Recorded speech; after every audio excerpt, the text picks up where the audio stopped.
Hello and welcome to the Help Us Here podcast, brought to you by the Beyond Compulsion Academy. About 5 years ago, I was really struggling with my screen time. You know, I'd be watching pornography, but also I'd just be scrolling a lot and messaging a lot. I'd be on apps like Snapchat and Facebook, Instagram, YouTube, and just spending crazy amounts of time on my phone. And then I decided to put it in black and white, so grayscale. I think I actually did this. I don't know, it was a long time ago. And I did this because I thought, okay, well, this is going to help me go on my phone less. Like, if I make it less stimulating, then surely I'll get my screen time down. And a few of my friends started to do this as well. It kind of caught on a little bit. I made a YouTube video about 3 and a bit years ago now, talking about my experience of putting it on black and white. And I was really into it for a while. I thought, this is it now. Let's go. I'm going to get my screen time down to 20 minutes. But what happened is it didn't really work overall. I mean, I probably would advocate for it a little bit because, it's a bit less stimulating, great. And I still have it on black and white to this day, to be honest. But I don't think this is really going to solve anyone's screen addiction.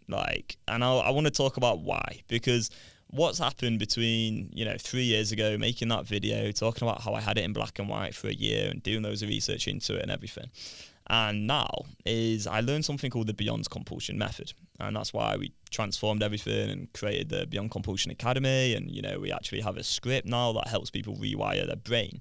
And what I've learned is that out in society today, I think a lot of people minimize addiction or minimize compulsive desire, and they kind of trivialize it, if that's the right word.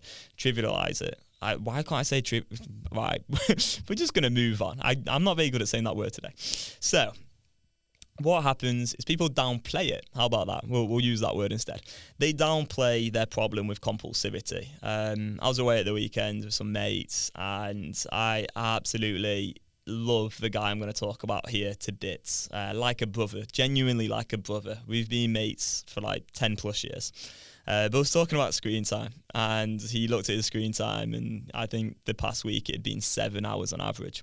Meanwhile, mine had been not that high, I think an hour and a half, something like that. But I use it a lot for work, right? So what's going on? Because this friend of mine that I love like a brother, who's on his phone for 7 hours, isn't even an anomaly in society today. He just isn't. I remember last Christmas, I was with a lot of family, and I had a few cousins there about my age as well, in their 20s, and a few of them were talking about their screen time, and I was hearing some ridiculous figures. We're talking 7, 8, 9. I think one of them might have been in double digits. It's just crazy. How do we have this epidemic problem of going on their phone, of people going on their phone for just crazy amounts of time, almost most of the day? What on earth is happening here? Well, I don't think it's to do with the way in which Apple have devised phones to be super stimulating, or Samsung. Obviously over in Silicon Valley or whatever these phones are created and these apps are created, sure, obviously they want people to stay on their phones. Of course they do. That makes sense. They're gonna make money from people, of course. Advertising, marketing, it's how it all works. So sure, there's a little bit of that going on. However, the thing that basically no one talks about is the way in which people think and the ideologies which are now prevalent in society. In particular, the helplessness, the ways in which people think in incredibly helpless ways, the way in which people believe that these phones that, almost everyone has nowadays have control of us. And what we read and see all over the internet is that apparently these things are hijacking our brain, but that is not my experience.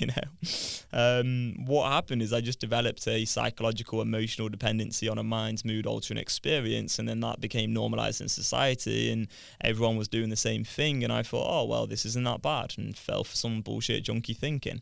So that's the reality of the situation, is that I had an addiction to a phone, and that's really what happened.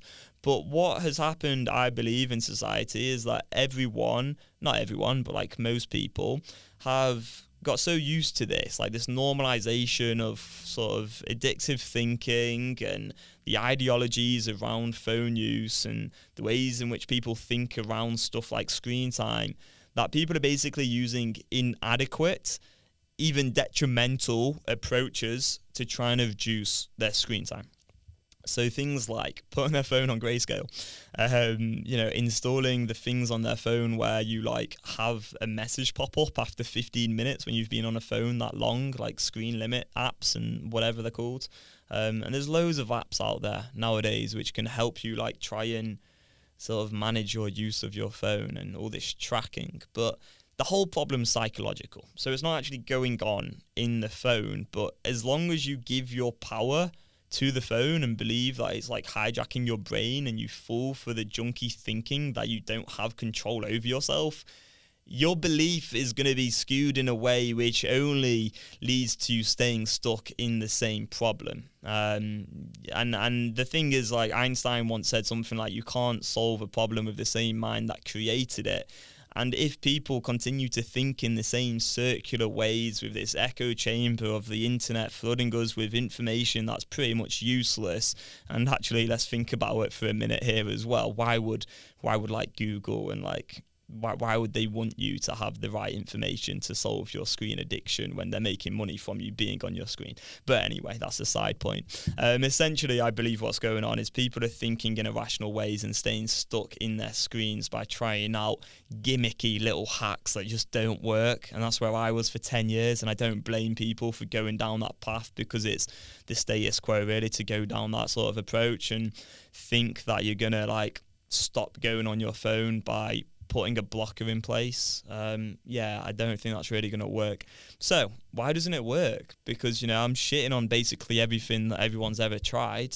Who am I to say that all these things don't work? Well, I'm no one special. I'm no one unique. But I met someone very, very special. I met someone who had a method that's very, very special. Sorry, Mary, to say you're not that special, but it's really the method that works wonders. So Mary's, and by the way, Mary is, of course, very special. Who I met is a woman called Mary Portis. Mary Portis founded something called the Beyond Compulsion method. She taught me this method about 2.5 years ago, and it's completely transformed my life, because what I started to do was do something that basically no one talks about, which is 1, get connected to the neural pathway of compulsive desire, and 2, get out of feelings of deprivation. What am I talking about here? Well, neural pathways of compulsive desire. Essentially, if you do an action repeatedly over and over and over, you're going to form neural pathways that basically wire your brain to keep on wanting to engage in that behavior. And to want to engage in a behavior is one thing, but to have the inability to deal with that desire is something completely different. So what we've got going on in society is everyone saying that these technologies, these apps, they're hijacking our brain.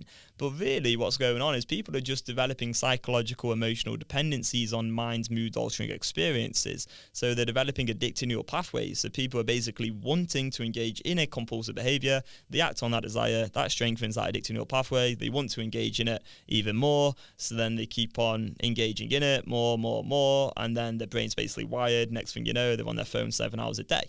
Doesn't mean that there's anything wrong with them. They don't need to go do some deep therapy and do some internal work. That's not really going to help them either.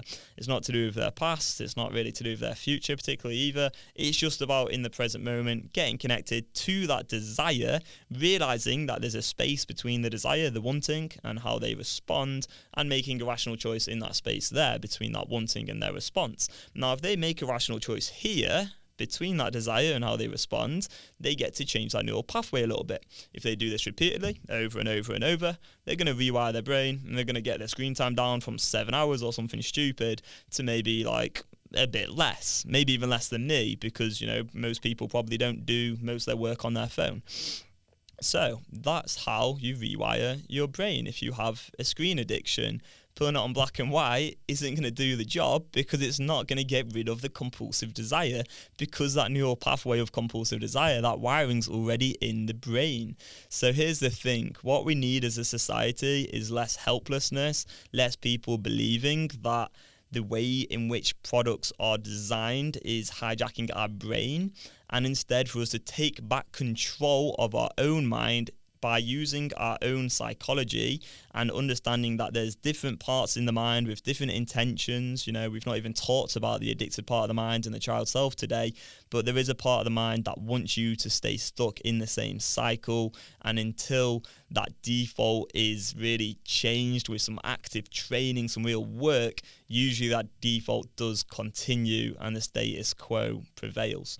So hopefully that makes a little bit of sense. All to say that I really think that we have this epidemic problem of gimmicky short-term hacks infiltrating the internet, and they're really often based in helpless thinking, which is this ideology that the screens and the apps are all out to get us, which maybe they are in a little bit of a way, but to really change those neural pathways, we need to start making rational choices for ourselves, which is absolutely possible when we start to correct junky thinking and we see that we do have a choice in the present moment. We can make good decisions for ourselves, and no one has the ability to actually hijack our brain. All right.